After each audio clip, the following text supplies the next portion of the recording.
കഴിഞ്ഞ പ്രവർത്തനത്തിൽ ചെയ്തുവെച്ചത് ഇത്രയും കാര്യങ്ങളാണ്. ഇനി പ്രവർത്തനം 1.7 കപ്പിൽ ചായ നിറക്കൽ. അതിനുവേണ്ടി ഇവിടെ ചെറിയൊരു വൃത്തം വരയ്ക്കുന്നു. അതിന് ചായയുടെ നിറം വരത്തക്ക രീതിയിൽ ഏകദേശം ഒരു നിറം നൽകുക. അതിനുശേഷം അതിനെ സെലക്ഷൻ ടൂൾ ഉപയോഗിച്ച് കപ്പിനുള്ളിലേക്ക് നീക്കിവെക്കുക. അത് കൃത്യമായി ചെയ്യണമെങ്കിൽ ഇതിനെ സൂം ചെയ്തുകൊണ്ട് ചെയ്യാവുന്നതാണ്. അതിനായി കൺട്രോൾ കീയിൽ അമർത്തിക്കൊണ്ട് മൗസ് സ്ക്രോൾ ചെയ്താൽ മതി. അതിനുശേഷം ഇതുപോലെ കൃത്യമായ രീതിയിൽ ക്രമീകരിച്ച് വെക്കാവുന്നതാണ്.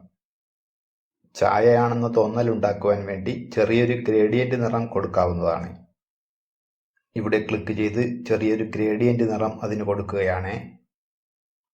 ഇവിടെ ഗ്രേഡിയന്റ് എന്നതിൽ കൂടി ക്ലിക്ക് ചെയ്യുന്നു. അതിനുശേഷം നോഡിൽ ക്ലിക്ക് ചെയ്ത് അനുയോജ്യമായ നിറം നൽകുന്നു.